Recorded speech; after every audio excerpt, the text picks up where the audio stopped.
দাঁড়াও দাঁড়াও।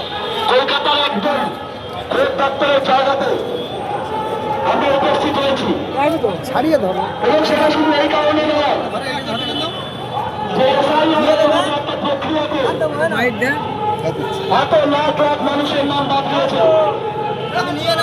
আমরা যে দেশে রাজত্ব চাইছি, ISF যে কথাটা বলতে চাইছে, আজ 5ই মার্চ 2026 পশ্চিমবঙ্গের 60 লক্ষ নাগরিকদের বেনাগরিক করার প্রতিবাদে আইএসএফের পক্ষ থেকে আজকের যে নির্বাচন কমিশনের অফিসে ধর্ণা, এদের বক্তব্য যে একটা নাগরিকদের বেনাগরিক করলে ভোট নয়, আগে নাগরিকদের অধিকার দিতে হবে, তারপরে ভোট।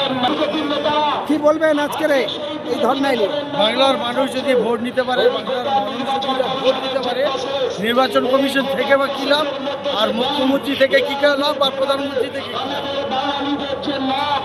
দেখুন, আজকে আমরা যে এখানে এসেছি নির্বাচন কমিশনে, আমাদের একমাত্র এসআইআর যেটা করেছে, এই প্রচুর দলিত, আদিবাসী, হিন্দু, মুসলিম, খ্রিস্টান, জৈন, মুসলিম সংখ্যালঘুদের যে নাগরিকত্ব কেড়ে নিয়েছে, অর্থাৎ অরিজিনাল যারা নাগরিক এই ভারতবর্ষে, স্বাধীন ভারতের সংবিধান যে স্বাধীনতা দিয়েছে, সেই স্বাধীন ভারতের নাগরিককে বেনাগরিক করছে।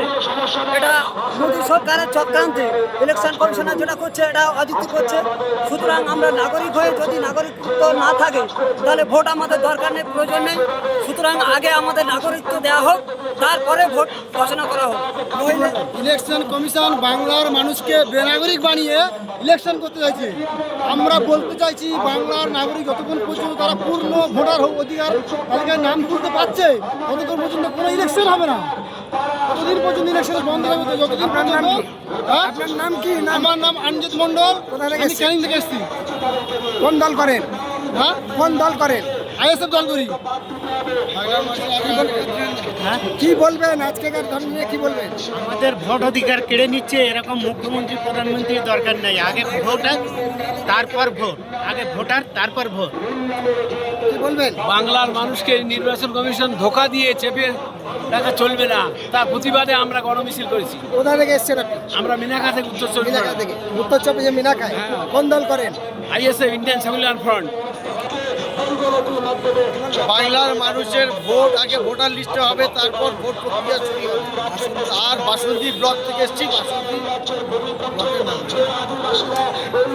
দেখুন, আমরা ক্যানিং টু 18 অঞ্চল থেকে, আমার 18 অঞ্চলে 26টা বুথ, প্রত্যেক বুথে 250, 275 এবং 475 করে ভোট বেনাগরিকত্ব করেছে, অর্থাৎ ডিলেট করেছে 25 জন 30 জন করে, এবং জুডিশিয়াল ইন্ডাস্ট্রির মানে বিচারাধীনে আছে 475, 230, 375 এরকম করে 5 থেকে 7 হাজার ভোট একটা অঞ্চলের মধ্যে থেকে তাদের নাগরিকত্ব কেড়ে নেওয়ার চক্রান্ত করছে ইলেকশন কমিশনার।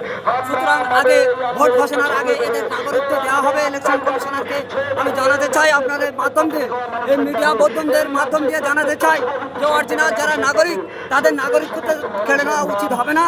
সুতরাং তাদের নাগরিকত্ব দেওয়া হোক, তারপরে ভোট ঘোষণা করা হোক। নইলে আমরা আগামী দিনে বৃহত্তম আন্দোলনে নামবো নাগরিকত্ব নেওয়ার জন্য। বাংলায় গণতান্ত্রিকের ভোট অধিকার কারা হচ্ছে, আর ভোট কমিশন ভোট ঘোষণা করবে, আমরা এ মানি না। আগে ভোট প্রক্রিয়াটা শুরু হবে, তারপরে ভোট কমিশন ঘোষণা করবে, না হলে আমরা বৃহত্তম আন্দোলন করব। ভোট কমিশনে ভোট যদি ঘোষণা করে আমরা বয়কট করব। নাম কি? আমার নাম ইসমাইল লস্কর, বাসন্তী। কোন দল করেন? ইন্ডিয়ান সেকুলার ফ্রন্ট, ISF করি। আন্দোলন করার দরকার নেই। এই রাজ্যের আকাট আইনকে আমরা চালু হতে দেব না। আমরা দেখলাম এই রাজ্যের আকাট আইন চালু হলে এবং আপনি রাজ্যের মুখ্যমন্ত্রী একসময় আপনি বলবেন নির্বাচন কমিশনার যখন বাংলার এত মানুষের ভোট অধিকার কেড়ে নিচ্ছে, এরকম নির্বাচন কমিশন না থাকাই দরকার। যারা সরকার পরিচালনা করছে এরম অপদার্থ সরকারকে দেশবাসীর কাছে ক্ষমা চেয়ে ইস্তফা দেওয়া দরকার। তারপর দেখি বাংলার নতুন প্রজন্ম নতুনভাবে সমস্ত মানুষকে উঠতে পারে কিনা। তাহলে আজকের এই অপদার্থ নির্বাচন কমিশনার যার সামনে আজকে আমরা ধর্ণা দিচ্ছি, সেই বাংলার মানুষ হিসাবে আমি অত্যন্ত এই 64 লক্ষ মানুষের যতক্ষণ না এর একটা বিহিত হচ্ছে, ততক্ষণ নির্বাচন কমিশনের ক্ষমতা নেই নির্বাচনের ডেট ঠিক করে দেয়। আমরা সেই ডেট আমরা মানব। আমরা চাই এই অপদার্থ নির্বাচন কমিশনার TN সেশনের সময়টাকে লক্ষ্য করে তার কাজকর্ম চালাক। অপদার্থ বাংলার সরকার, অপদার্থ ভারতের সরকার আজকের এদের সম্মিলিতভাবে আজকে সাধারণ নাগরিককে বঞ্চিত করা হচ্ছে। আজকে তাদের বিরুদ্ধে আমাদের এই সংগ্রামী লড়াই, আজকের বাংলার মাটিতে লড়াই হচ্ছে, আগামীকাল দিল্লির মাটিতে লড়াই হবে নির্বাচন কমিশনের বিরুদ্ধে। আপনার নাম কি? হাজি মোহাম্মদ খান মেটিয়াপুরুষ। কি দল করেন? আমাদের রেডিমেড ব্যবসা, কি দল করেন? Indian secular front, ISF।